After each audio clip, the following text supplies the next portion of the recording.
بسم اللہ الرحمن الرحیم۔ قرآن کا پیغام پارہ نمبر 7 سورہ انعام شروع سے پڑھا گیا آج۔ اللہ تعالیٰ نے طے کر رکھا ہے کہ کون کب تک زندہ رہے گا۔ سورہ انعام آیت نمبر 2 میں اللہ تعالیٰ فرماتے ہیں، اللہ ہی وہ ذات ہے جس نے تم کو گیلی مٹی سے پیدا کیا، پھر تمہاری زندگی کا ایک وقت مقرر کر دیا، یعنی تمہیں دنیا میں اتنے دن رہنا ہے، اور پھر موت دینے کے بعد دوبارہ زندہ ہونے کا ایک متعین وقت اسی کے پاس ہے۔ یعنی موت دینے کے بعد تم دوبارہ زندہ کب ہوں گے وہ اللہ ہی کو معلوم ہے، پھر بھی تم شک میں پڑے ہوئے۔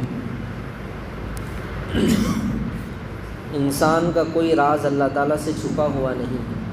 سورہ انعام آیت نمبر 3 میں اللہ تعالیٰ فرماتے ہیں، وہی اللہ آسمانوں میں بھی ہے اور زمین میں بھی، وہ تمہارے چھپے ہوئے بھید بھی جانتا ہے اور کھلے ہوئے حالات بھی، اور جو کچھ کمائی تم کر رہے ہو اسے بھی جانتا ہے۔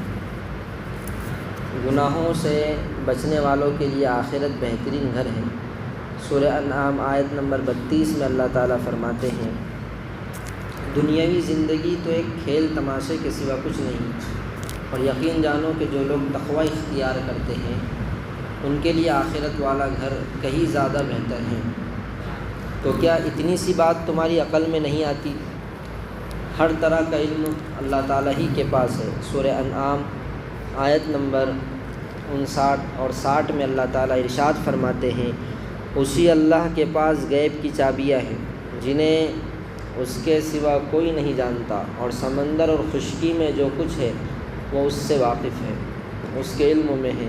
کسی درخت کا کوئی پتا نہیں گرتا جس کا اسے علم نہ ہو، اور زمین کی اندھیریوں میں کوئی دانہ یا کوئی خشک یا تر چیز ایسی نہیں ہے جو ایک کھلی کتاب میں درج نہ ہو۔ اور وہی ہے جو رات کے وقت نیند میں تمہاری روح ایک حد تک قبض کر لیتا ہے، اور دن بھر تم نے جو کچھ کیا ہوتا ہے اسے خوب جانتا ہے، پھر اس نئے دن میں تمہیں نئی زندگی دیتا ہے تاکہ تمہاری عمر کی مقررہ مدت پوری ہو جائے، پھر اسی کے پاس تم کو لوٹ کر جانا ہے۔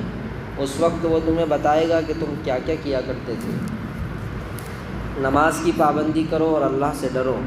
سورہ انعام آیت نمبر 72 اور 73 میں اللہ تعالیٰ فرماتے ہیں، نماز قائم کرو اور اس اللہ کی نافرمانی سے ڈرتے رہو، اور وہی ہے جس کی طرف تم سب کو جمع کر کے لے جایا جائے گا، اور وہی ذات ہے جس نے آسمانوں اور زمین کو برحق پیدا کیا ہے، اور جس دن وہ قیامت کے دن سے کہے گا کہ تو ہو جا تو وہ ہو جائے گا۔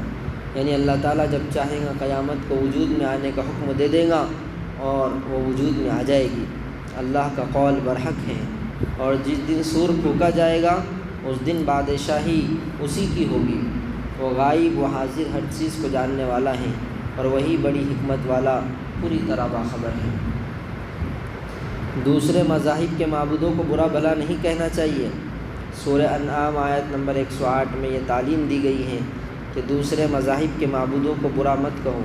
اللہ تعالیٰ نے مسلمانوں کو دوسرے مذاہب کے معبودوں کو برا بھلا کہنے سے منع فرمایا کہ کہیں ایسا نہ ہو کہ تم ان کے جھوٹے خداؤں کی برائی بیان کرنے لگو اور وہ جذبات میں آ کر اللہ تعالیٰ کو برا بھلا کہنے لگے۔ اس طرح تم اس برائی کا ذریعہ بن جاؤ۔ اس حکم سے معلوم ہوا کہ جو کام خود کرنا جائز نہیں، دوسرے کے لیے اس کا ذریعہ اور سبب بننا بھی درست نہیں ہے۔ آج سوشل میڈیا پر جان بوجھ کر جو ہے تو مسلمانوں کے جذبات کو برگرانے کی کوشش کی جاتی ہے، تو ایسے موقع سے ہمیں کیا رہنا چاہیے؟ خاموش رہنا چاہیے۔ بعض نوجوان جذبات میں آ کر کمنٹ پر کچھ بھی لکھ دیتے ہیں تو یہ اسی حکم میں آئے گا۔ اس لیے قرآن نے پہلے ہی ہم کو الرٹ کر دیا کہ ایسی کوئی صورتحال پیش آئے کہ جس کی وجہ سے تم ذریعہ اور سبب بن جاؤ کہ اللہ کو لوگ برا بھلا کہیں، ایسا کوئی عمل اور ایسا کوئی قدم اٹھاؤ مت۔ قرآن کا پیغام پارہ نمبر 8، گناہ کی سزا ضرور ملے گی۔ سورہ انعام آیت نمبر 120 میں اللہ تعالیٰ ارشاد فرماتے ہیں، تم ظاہری اور باطنی دونوں قسم کے گناہ چھوڑ دو، یہ یقینی بات ہے کہ جو لوگ گناہ کرتے ہیں انہیں ان تمام جرموں کی جلد ہی سزا ملے گی جن کو وہ کیا کرتے تھے۔ اسراف کرنے والوں کو اللہ پسند نہیں کرتا۔ سورہ انعام آیت نمبر 141 میں اللہ تعالیٰ فرماتے ہیں، اللہ وہ ہے جس نے باغات پیدا کیے جن میں سے کچھ بیلدار ہیں جو سہاروں سے اوپر چڑھائے جاتے ہیں، کچھ سہاروں کے بغیر بلند ہوتے ہیں، اور کھجور کے باغات اور کھیتیاں جن کے ذائقے الگ الگ ہیں، اور زیتون اور انار جو ایک دوسرے سے ملتے جلتے بھی ہیں اور ایک دوسرے سے مختلف بھی۔ جب یہ درخت پھل دے تو ان کے پھلوں کو کھانے میں استعمال کرو، اور جب ان کی کٹائی کا دن آئے تو اللہ کا حق ادا کرو، یعنی اس کا 10واں حصہ اللہ کے راستے میں خرچ کرو، اور فضول خرچی نہ کرو۔ یاد رکھو وہ فضول خرچ لوگوں کو پسند نہیں کرتا۔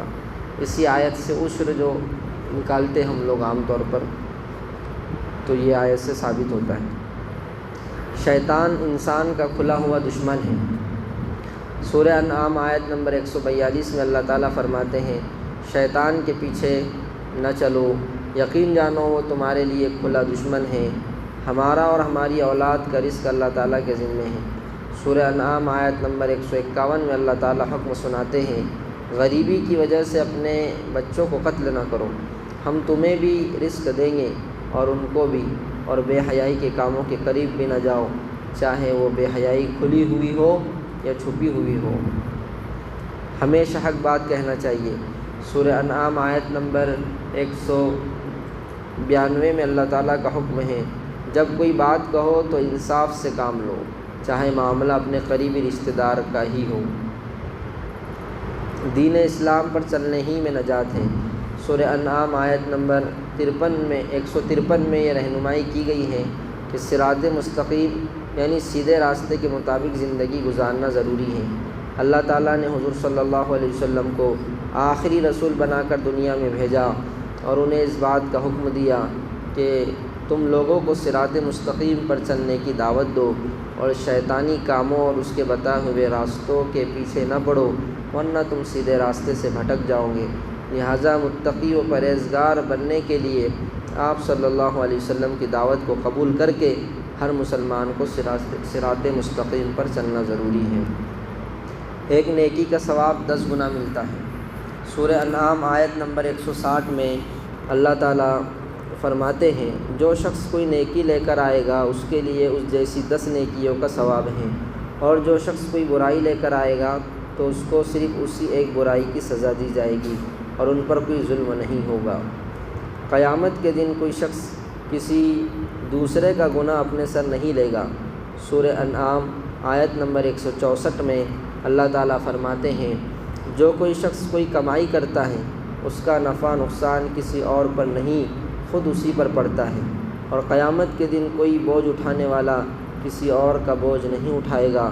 پھر تمہارے پروردگار ہی کی طرف تم سب کو لوٹنا ہے، اس وقت وہ تمہیں وہ ساری باتیں بتائے گا جن میں تم اختلاف کیا کرتے تھے۔ اللہ تعالی ہم سب کو قرآن کے اس پیغام پر عمل کرنے کی توفیق عطا فرمائے۔